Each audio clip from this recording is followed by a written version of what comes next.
The moment Ethan's face appeared in the doorway, everything inside me broke. I didn't scream. I didn't try to hide. I just froze there, caught between a horrible mistake and the man I had promised forever to.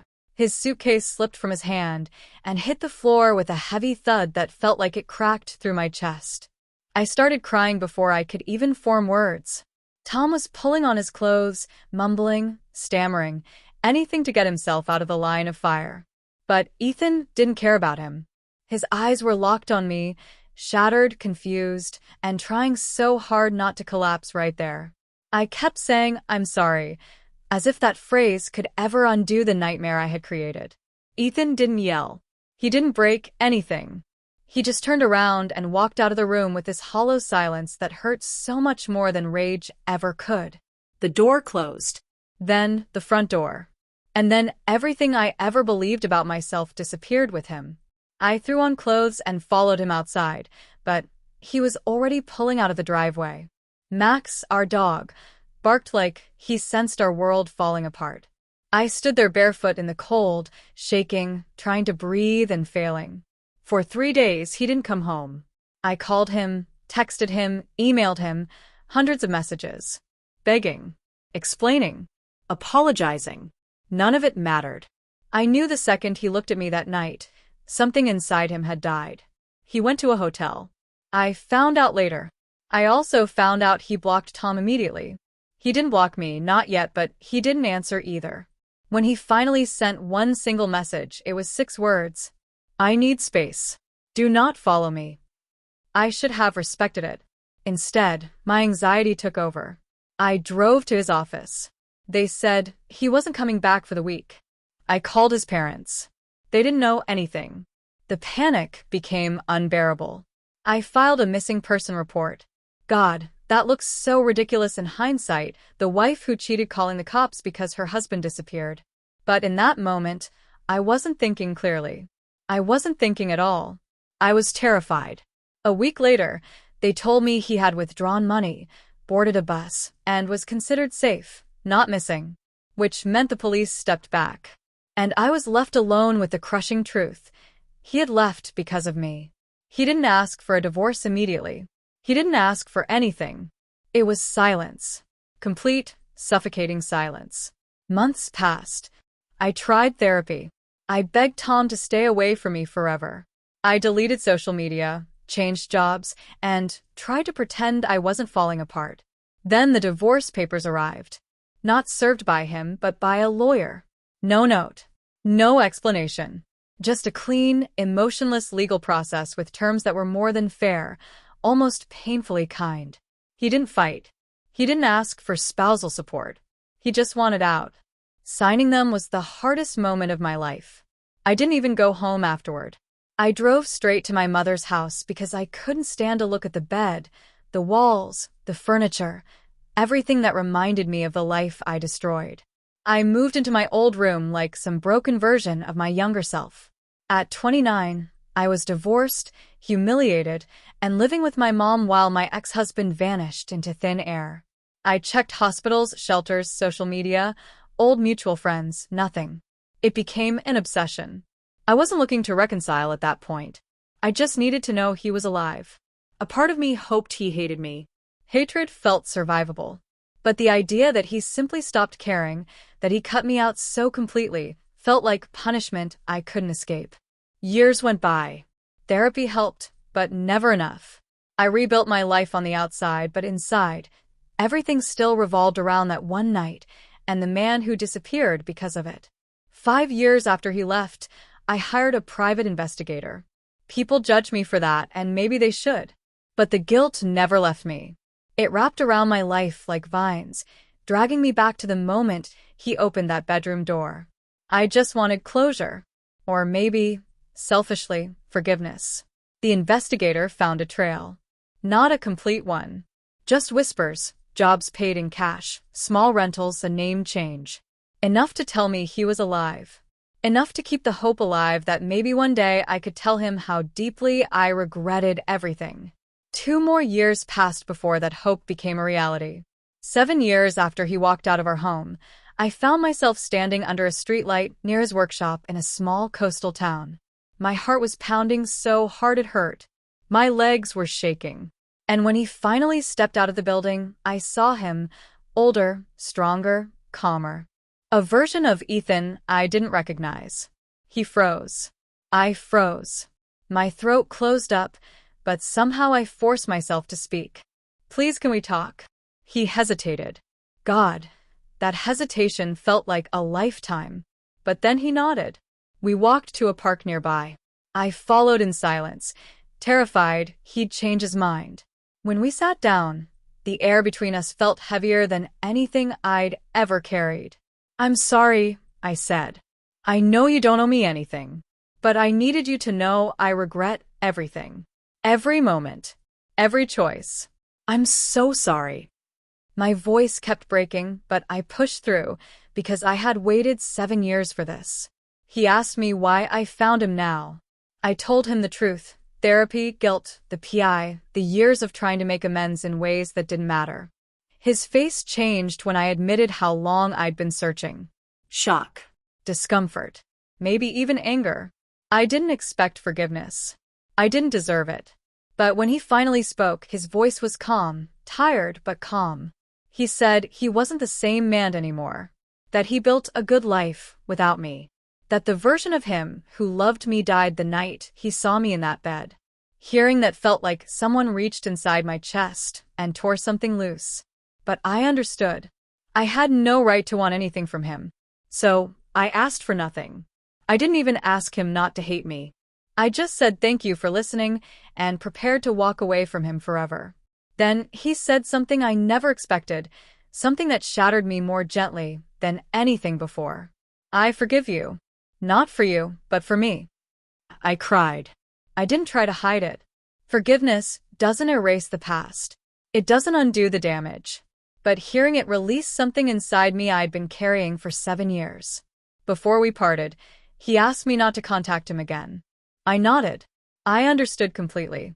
That night, back at my small rented apartment near my mother's home, I felt empty but lighter. And I thought that was the end. It wasn't. 1 week later, I mailed him one final letter. No return address. No drama. Just a thank you and the number of my therapist in case he ever needed support processing what happened. And then, like he asked, I disappeared from his life again. He never knew the legal battles I went through. The divorce hearings I sat through alone. The months I lived in my childhood bedroom, drowning in guilt. The way my own friends distanced themselves. The job I lost because I couldn't stop spiraling. Or the years of therapy trying to understand why I destroyed the only stable thing I ever had. He didn't need to know any of that. It was my punishment, not his. But he had no idea that seeing him again didn't give me closure. It opened something. Something I still hadn't faced. Something that would send my life into a direction I never expected. After I mailed Ethan that final letter, I waited for the guilt to fade. I believed forgiveness would act like some kind of emotional antiseptic, something that would clean out the infection inside me. But instead, it felt like someone had pressed on an old bruise I'd been ignoring for years. It hurt, but it also revealed just how deep the wound had always been. The days that followed were quiet in a way that felt unnatural. For 7 years, I had lived with this constant mental noise. Shame, regret, anxiety, guilt, fear. The obsessive need to know he was okay. All of it had kept me in a state of constant motion, like I was running from a fire that never stopped burning. But after seeing him, after hearing, "I forgive you," all that noise suddenly faded. And the silence terrified me. It forced me to face the truth I had been avoiding. Forgiveness didn't fix me. It freed him. And now, for the first time, I was alone with myself. I went back to my mother's house that night. She didn't know I had gone to see Ethan. I had kept his location a secret from everyone, partly out of respect for him, partly because I didn't want anyone telling me I had no right. Mom was watching TV when I came in, her glasses perched at the end of her nose, and a blanket wrapped around her legs. She took one look at my face and muted the screen. "You saw him, didn't you?" she asked softly. I nodded. "Are you okay?" "No," I said, and then I broke. She didn't ask questions.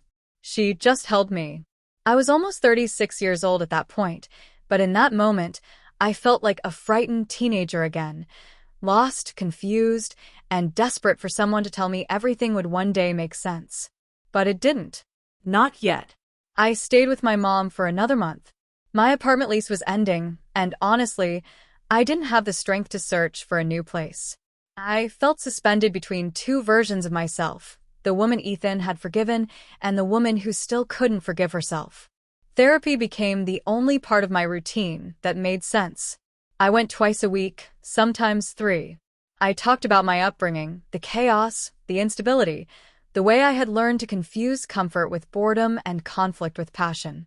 My therapist pushed me to unpack the parts of myself I had always been too afraid to examine. My fear of abandonment, my self-sabotage patterns, my inability to believe I deserved good things. She also pushed me to talk about Ethan. Not as my ex-husband. Not as the victim of my betrayal. But as a person I deeply loved and deeply hurt. Accepting both of those truths at the same time felt impossible at first. But slowly, painfully, I started to open up about the guilt, the shame, the fantasies of making things right, the unhealthy obsession with finding him. You can love someone, she told me, and still be completely wrong for them. I cried through the entire session. During those months, I kept thinking about the divorce process, how cold and clinical it had been. Ethan never attended a single hearing. His lawyer handled everything. I sat alone in the courtroom while a judge asked me questions about timelines, assets, legal separations. I remember staring down at my hands, noticing how the fluorescent lights made my skin look sickly and pale. "Do you contest the terms?" the judge had asked. Of course I didn't. I would have signed anything he asked for. I would have handed over every asset if he wanted them. But he never asked. He gave me more than he should have. Almost as if he wanted to detach cleanly, without punishing me. That made it hurt more. I think that's the part people outside the situation never understood. They saw the affair as the headline, the main crime. They didn't see what came after. How I clawed at myself with regret. How I punished myself in ways no judge could. How I lived in limbo for years, unable to date, unable to trust myself, unable to move on because I didn't believe I deserved to. After my sessions, I would often stop by the old park near my childhood home. I'd sit on the swings like some lost woman clinging to memories that didn't exist anymore. Sometimes kids would play nearby, and I'd wonder about the life I missed out on, the one Ethan and I talked about. The house. The family. The baby we almost tried for. I could almost picture him as a father. He would have been such a good one. One night, sitting there on that creaking metal swing, I realized something. I kept imagining what life could have been, but I had never once imagined what life could still become. I was trapped in a loop of self-punishment with no exit plan. That realization pushed me to do something terrifying. I applied for a job in a nearby county, something completely different from my corporate role years prior. It was a program that worked with struggling teenagers, many from chaotic homes. Part of me was drawn to it because I saw my younger self in them. Part of me wanted to feel useful again. And part of me wanted to rebuild something good, even if it wasn't with Ethan. When I got the job, my therapist called it a turning point. I didn't feel healed, but I felt purposeful. Around that time, my mom gently nudged me toward finding my own place again. She never rushed me. She was patient in ways I didn't think parents could be. But eventually I agreed. I found a small 2-bedroom rental 15 minutes away, old hardwood floors, a creaky porch, a kitchen that needed updating, but it felt like a space I could grow in. Moving out felt symbolic, like stepping into a life that wasn't defined by my past. I tried to decorate the way I always wanted: plants, soft lighting, warm colors. I let myself build routines. Morning coffee, evening walks, weekend volunteering. I wasn't healed. Not fully. But I wasn't drowning anymore. And then one evening, everything shifted again. I was cleaning out a drawer when I found something I hadn't seen in years. A single photograph of Ethan and me. It wasn't staged. My friend had snapped it during a game night years ago. Ethan was laughing at something, and I was looking at him with this expression of complete ease and love. Seeing that photo shattered me more softly than his forgiveness had. Because I wasn't crying for what I lost. I was crying because I finally realized how deeply I had loved him too late. I thought seeing him again would break me, but it didn't. It woke me up. It dawned on me that real healing wasn't going to come from seeking his forgiveness or trying to undo the past. It was going to come from accepting that losing him was the consequence I had to live with. And if I wanted any life worth living, I had to build it from scratch. Weeks passed. I settled into my new job. I started forming real friendships.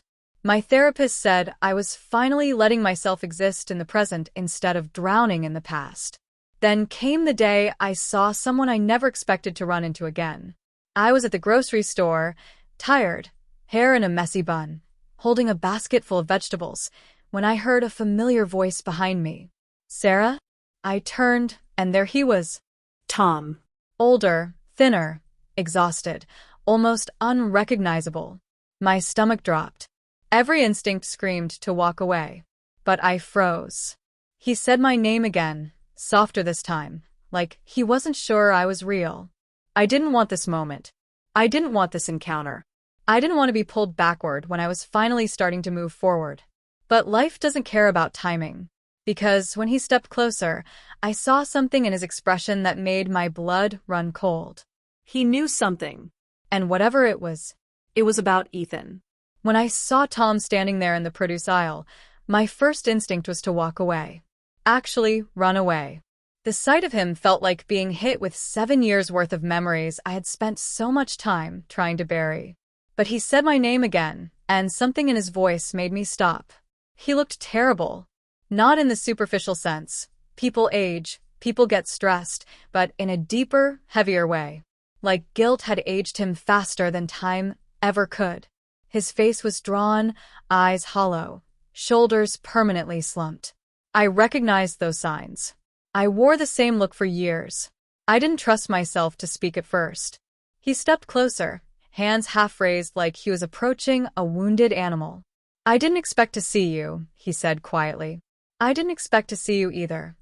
I replied, though the words felt stiff in my mouth. He looked around, making sure no one was watching, then leaned in slightly. I heard you, found him. My heart lurched so hard I thought I might faint. How do you know that? His jaw tightened. Because I've been trying to find him too. I stared at him, stunned. Tom, of all people, had been searching for Ethan? That sounded impossible. Why? I asked. He swallowed hard, eyes darting down like he was ashamed to even say it out loud. Because I owe him an apology, he whispered. And because his disappearance, it destroyed more lives than you think. I didn't know whether to laugh or cry. Destroyed more lives? Tom, I think I know whose life it destroyed most. He shook his head. No. You don't understand. I lost everything too. My marriage, my job, half my friends. Everyone blamed me, and they were right too. But I still wanted to make things right. I thought if I could just talk to him. He stopped, his voice cracking slightly. I realized then that guilt wasn't exclusive to me. We both carried it, though in different ways. And while I spent years searching out of guilt and longing, he searched out of obligation and shame. But something still felt off. What does this have to do with me? He hesitated, lowering his voice. Because I know something about the day he disappeared. My breath caught. What are you talking about? He glanced around nervously. Not here. Can we go outside? Against every instinct, I nodded. We walked out to the parking lot, the evening air sharp against my skin. I folded my arms tightly across my chest. Just tell me, I said. Tom rubbed his face like he was bracing himself. That day, when you filed the missing person report, I talked to the police too. Why? I asked. Because Ethan called me before he left. His voice trembled. He told me he wasn't coming back. He told me I ruined his life. And he said if I ever tried to contact him again, he'd make sure everyone knew the truth. I stared at him in disbelief. Ethan had called him? That meant Ethan was calmer than I thought, or possibly angrier. Why didn't you tell me? I whispered. Because I was a coward, Tom admitted. And because I thought you hated me. I thought you never wanted to hear from me again. I didn't, I said honestly. I know, he replied. But I thought you should know the truth. He didn't disappear because he wanted to punish you. He disappeared because he didn't trust himself to forgive either of us if he stayed. The world around me felt like it tilted slightly. All those years, I'd imagined Ethan vanishing impulsively. But he had planned it. Not out of revenge. Not out of hatred. But out of self-preservation. Thank you, I managed, though my voice was barely audible. But I can't talk to you anymore, Tom. That part of my life is over. He nodded slowly, accepting it. I get it, he said. I just thought you deserved to know. Then he offered me a small, broken smile. I hope you find peace, Sarah. I watched him walk away, disappearing into the dim glow of the streetlights. And strangely, I didn't feel anger. Not anymore. Just a kind of distant sadness, the kind that comes from realizing how much damage can come from one stupid, drunken night. I drove home in silence, letting his words bang around in my head until they lost their sharp edges. Ethan had called him. Ethan had been thinking clearly. Ethan had been intentional. Somehow, that knowledge settled something inside me. Maybe closure wasn't one moment. Maybe it was a slow collection of small truths that helped the heart finally breathe again. Life began to move in a different direction after that. I buried myself in my work, helping troubled teenagers cope with family instability, identity confusion, emotional pain. Watching those kids struggle with their parents' mistakes felt like holding a mirror to my own past and the people I'd hurt along the way. But for the first time, my pain felt like it had a purpose. Months turned into a year. I built friendships, honest ones. I decorated my apartment with thrift store furniture and plants I somehow managed to keep alive. Therapy became less about surviving and more about understanding who I wanted to become. I didn't date for a long time. I wasn't ready. And I promised myself I wouldn't drag my past into another person's life until I was sure I could trust myself again. Eventually, though, someone did enter my life. Not in some dramatic, romantic way, no whirlwind, no sparks across a crowded room. It was simple. A coworker introduced me to her older brother at a volunteer event. His name was Daniel. He was kind, patient, gentle in ways that didn't scare me. We started with coffee, then dinners, then long walks where we talked about everything: jobs, family, regrets, dreams. I told him the truth early on, not the sensationalized version, not the defensive one, the real one. I expected him to walk away. Instead, he said, "Everyone has a past. What matters is who you are now." No one had ever said that to me before. Still, even then, I never let myself forget. Ethan was the one I loved first. And losing him shaped me into who I became. Another year passed, and life began to feel, not perfect, not completely healed, but steady. I visited my mom every Sunday. I saved up enough to buy a small car. I found joy in things again: new hobbies, small adventures, quiet evenings reading on my porch. Then one afternoon, I ran into someone who changed the story all over again. I was at a community arts fair when I heard my name. I turned, expecting a colleague or a parent from work.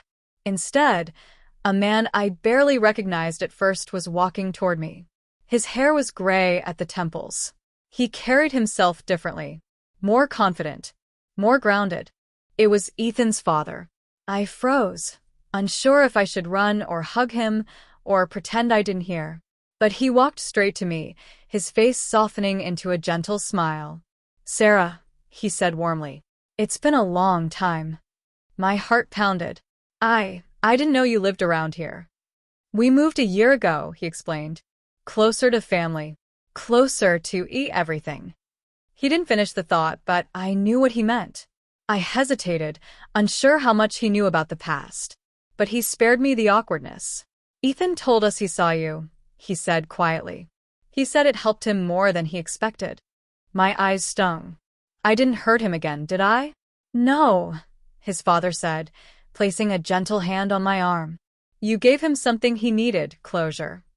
I nodded, swallowing hard as the relief washed through me. He's doing well, he added. Really well.